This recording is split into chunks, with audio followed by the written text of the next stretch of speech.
नमस्कार, मैं कुसुमलता। स्वागत है आप सभी का मेरे इस प्यारे से परिवार के लता कंसर्न में। आशा करती हूँ आप सभी स्वस्थ, सुखी और सुकून से अपनी लाइफ के प्रति पॉजिटिव हैं। तो आज का वीडियो है कच्चा खाना अच्छा है या बुरा है। आज की डेट में जिसे भी देखिए रॉ फूड खाइए, रॉ वेजिटेबल खाइए, रॉ सैलेड खाइए। बहुत सारा रूमर फैला हुआ है कि रॉ खाइए, बस रॉ खाइए। देखिए, कच्चा खाना हमारे यहाँ भी कच्चा खाने के लिए मना नहीं है पूरी तरह से, बट हर चीज की एक लिमिट होती है। तो आज का वीडियो इसी पे है कि क्या सच में हमें सिर्फ कच्चा खाना चाहिए या फिर कच्चा खाने से हमें क्या फायदे होते हैं, क्या नुकसान होते हैं, हमें किस तरह की प्रॉब्लम का सामना करना पड़ सकता है। खाने के फायदे तो आपने बहुत सारे देखे होंगे, परंतु नुकसान के बारे में ये वीडियो बना रही हूँ मैं कि अगर आप कच्चा खाते हैं, बहुत ज़्यादा रॉ फूड खाते, बहुत ज़्यादा कच्चा फूड खाते, कि आपको क्या क्या प्रॉब्लम फेस करनी पड़ सकती है। तो मैं इस टॉपिक पे वीडियो नहीं बनाने वाली थी, परंतु मेरे एक सब्सक्राइबर ने रिक्वेस्ट की है कि मैम आप वीडियो बनाइए कच्चा खाने के ऊपर, क्योंकि उन्होंने ये डाइट फॉलो की थी, कच्चा खाया था, परंतु क्योंकि कच्चा खाने के बाद उनको बहुत सारी प्रॉब्लम्स हुई, इसलिए उन्होंने रिक्वेस्ट किया कि मैम प्लीज़ कच्चा खाने के नुकसान के ऊपर वीडियो बनाइए कि कच्चा खाने से लॉन्ग टर्म तक अगर हम कच्चा रॉ फूड खाते हैं तो उसके हमें क्या क्या नुकसान झेलने पड़ सकते हैं। तो इसलिए मैं ये वीडियो लेकर के आई हूँ। तो आजकल जो बहुत ज़्यादा कच्चा खाओ बोला जा रहा है ना, ये उतना भी अच्छा नहीं आपके सेहत के लिए जितना कि सोशल मीडिया पे, इंटरनेट पे वायरल हो रहा है। अब आप खुद सोचिए कि कोई चीज़ हम तुरंत खेत से ले आए और उसे वैसे ही खा ले, रॉ खा ले। तो हमारे पूर्वज, हमारे जो इन्होंने आयुर्वेद पूरा ग्रंथ लिखा, क्या वो पागल थे जो उन्होंने आहार शास्त्र लिखा, भोजन करने का, भोजन की पकाने का विधि लिखा, भोजन कैसे करना चाहिए उसकी विधि लिखा। आजकल इंटरनेट पे कह रहे हैं कि प्रकृति हमें जैसे दे रही है हमें उसे एज इट इज ले लेना चाहिए, एज इट इज खाना चाहिए। हमारे पूर्वजों ने आहार शास्त्र लिखा, इतनी सारी बातें भोजन पकाने के ऊपर बताई। क्या सच में हमें कच्चा खाना चाहिए? फिर इतने सारे पाक विधि और आहार शास्त्र क्यों बताए गए हमें? उन्होंने हमें बताया कि ये ऐसे बनाओ, वो ऐसे बनाओ, साग कैसे बनानी चाहिए, दाल को फ्राई करना चाहिए, ये सारी चीजें उन्होंने हमें बताया। इसके पीछे कोई तो साइंस होगा, और हमारे पूर्वज आज से कहीं ज्यादा विज्ञान में आगे थे। उन्होंने सब कुछ बताया कि दाल में तड़का लगा के खाना चाहिए, क्योंकि जो आयुर्वेदिक चिकित्सक थे उन्हें हमारे शरीर के बारे में और प्रकृति के बारे में, नेचर के बारे में पता था। वो जानते थे कि हमारे शरीर को, प्रकृति को कैसे बैलेंस रखना है और शरीर को स्वस्थ रखना है लंबे समय तक, तो किस तरह का फूड खाना चाहिए। तो आइए आयुर्वेद की दृष्टि से समझते हैं। हमारा शरीर पंच महाभूतों से बना है, और इस पृथ्वी पर, इस ब्रह्मांड में जो भी चीजें हैं वो सभी पंच महाभूतों से बनी है। ऐसा नहीं है कि हम कोई भी चीज प्रकृति से उठा करके ऐसे ही खा ले तो वो हमारे शरीर के लिए फायदेमंद होगा। इसके लिए हमें आहार शास्त्र बताया गया है, खान पान के इतने सारे नियम बताए गए हैं, विधि, तरीके, विशेष तरीके क्यों बताए गए हैं, आइए समझते हैं। जैसा कि आज लोग कच्चा खाओ कर रहे हैं, तो ऐसा नहीं है कि हमारे देश में कच्चा खाने का रिवाज नहीं है। हम लोग सैलेड कच्चा खाते हैं, फ्रूट्स कच्चा खाते हैं, कच्चे फ्रूट्स का, वेजिटेबल्स का चटनी बना करके खाते हैं। तो ये सारी चीजें हम लोग रॉ फॉर्म में लेते हैं। जो चीजें हम कच्ची ले सकते हैं उसके लिए मना नहीं किया गया है।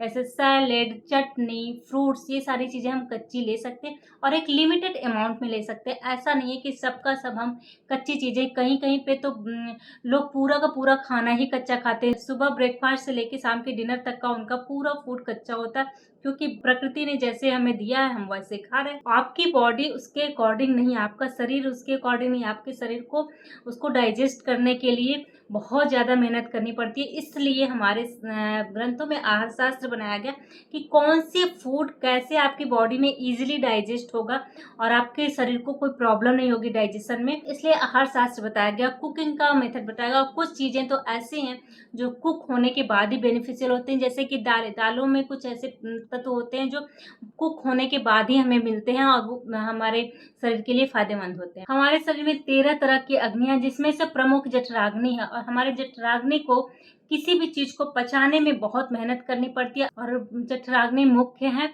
और हमारे नेचर में बहुत सारी ऐसी चीजें हैं जो हमारे जठराग्नि के लिए बहुत भारी है, या उस तरह के फूड को पचाने में हमारे जठराग्नि को बहुत मेहनत करनी पड़ती है। उदाहरण के लिए आप गेहूं चावल ले लीजिए, अगर आप इनको कच्चा खाएंगे तो क्या होगा।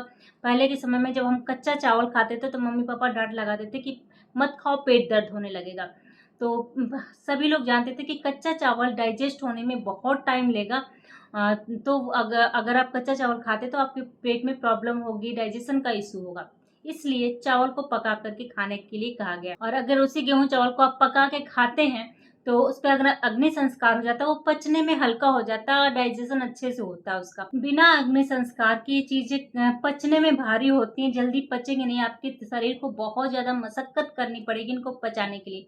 तो आपका अगला क्वेश्चन होगा कि कच्चा खाने के बाद बहुत सारे लोगों को फायदा हुआ है। तो आइए समझते हैं कि कच्चा किसके लिए फायदेमंद है, किसके लिए नहीं। आज की प्रॉब्लम क्या है ना कि इंटरनेट पे अगर कोई चीज वायरल हो गई कि हाँ ये मोरिंगा बहुत फायदेमंद है आपके लिए, तो लोग मोरिंगा के पीछे पड़ जाते हैं। वो इतना वायरल हो जाता है मोरिंगा कि हर कोई मोरिंगा का पाउडर लेने लगता है। अगर किसी को कह दिया गया कि दही बहुत अच्छा आपके लिए, तो सभी के सभी दही लेने लगेंगे। अगर किसी को कह दिया गया कि आपके लिए दूध बहुत अच्छा है, तो वो सबके सब दूध लेने लगेंगे। अगर किसी को कह दिया जाए कि आपके लिए नारियल पानी बहुत अच्छा है, तो सारे के सारे नारियल पानी पीने लगेंगे।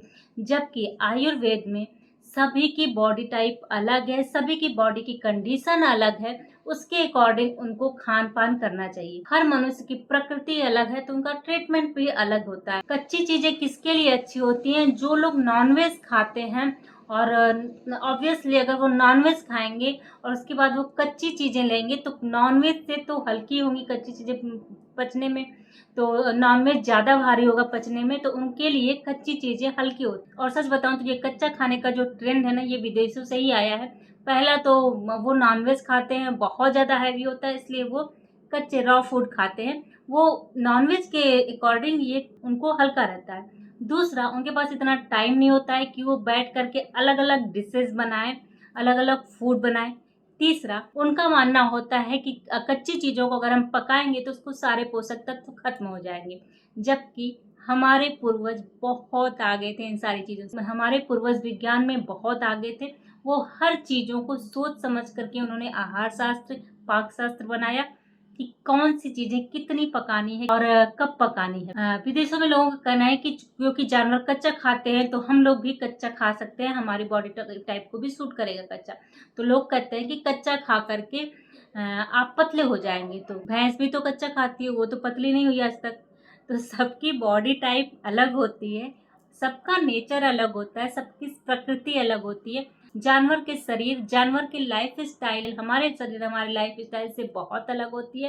तो ऐसा नहीं है कि जानवर कच्चा खा रहे, डायरेक्ट प्रकृति से खा रहे, तो हम भी कच्चा खाना शुरू कर दें। और दूसरी बात, जो लोग बहुत ज्यादा नॉनवेज खाते हैं, बहुत ज्यादा तला भुना खाते हैं, हैवी चीजें खाते हैं, और वो जब कच्चा खाते हैं तो उनको वो चीजें हल्की लगती है। तो नॉर्मल सी बात है, नॉनवेज के मुकाबले तो रॉ वेजिटेबल्स हल्की ही होंगी। इस तरह से ये धीरे धीरे ट्रेंड बन गया कि कच्चा खाओ कच्चा खाओ। हमारे देश में, जहाँ किस विदेशों में कुछ लोग शुरू नहीं किए कि यहाँ वाले कॉपी कर लेते हैं कि हम भी वही खाएंगे, वो ज्यादा बेनिफिशियल है। कच्ची चीजों के साथ आयुर्वेद हम कहता है कि कच्ची चीजें पचने में भारी होती, वो हमारी बॉडी के लिए सुटेबल नहीं होती है। इसलिए बहुत ज्यादा कच्चा खाना आपके लिए अच्छा नहीं है। और लंबे समय तक, बहुत ज्यादा और बहुत लंबे समय तक अगर आप कच्चा खाते हैं तो आपको वात दोष उत्पन्न करेगा। कच्ची चीजें शुरू में तो बहुत अच्छी लगती हैं, आपका लाइट फील करते हैं, आपका वजन कम हो जाता है, परंतु साल भर और 6 महीने तक लगातार अगर आप ये डाइट फॉलो करते हैं तो आगे आपको बहुत सारी प्रॉब्लम देखने को आती है। जैसे आपकी आंखें धस जाती है,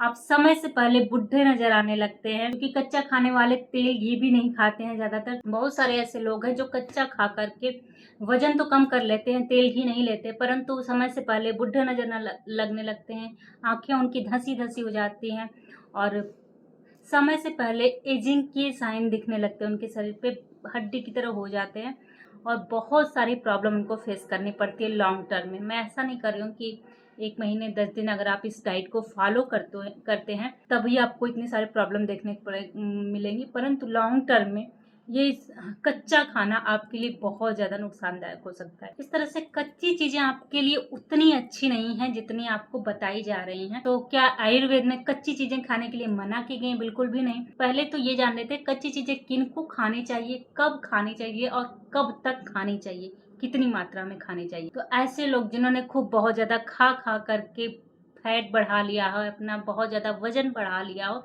तो वो लोग उपवास करें, उसके बीच में थोड़ा बहुत कच्ची चीजें खा लें और खाने के बीच में थोड़ा गैप रखें, तो उनके लिए अच्छा है। या फिर उनके लिए जिनको संतर्पण जन्य बीमारी जैसे hypothyroid, thyroid, fibroid uterus, fatty liver, गांठें, ट्यूमर, ब्लॉकेजेस है, तो ऐसे में आप कच्ची चीजें ले सकते हैं, परंतु तब तक जब तक ये आपकी ये प्रॉब्लम है, जब आपकी ये प्रॉब्लम सॉल्व हो जाए तो आप उन चीज़ों को छोड़ दीजिए। तब तक जब तक आपका ये ट्रीटमेंट चल रहा है आप कच्ची चीज़ें ले सकते हैं। बीमारी खत्म हो उसके बाद भी अगर आप कच्चा चालू रखें तो यही कच्चा आपको और बीमार करने में मदद करेगा, क्योंकि बहुत ज़्यादा गैस बनाएगा, आपको बहुत ज़्यादा मानसिक विचार आएंगे, मानसिक चिंतन आएंगे, अपान वायु बनेगा और इस तरह से वात से रोग संबंधित बहुत सारी बीमारियां आपको हो सकती हैं सिर्फ इस कच्चा खाने से। तो आयुर्वेद में कच्चा खाने के लिए मना नहीं है, आप कच्चा खा सकते हैं, परंतु as a salad, as a चटनी थोड़ी मात्रा में खा।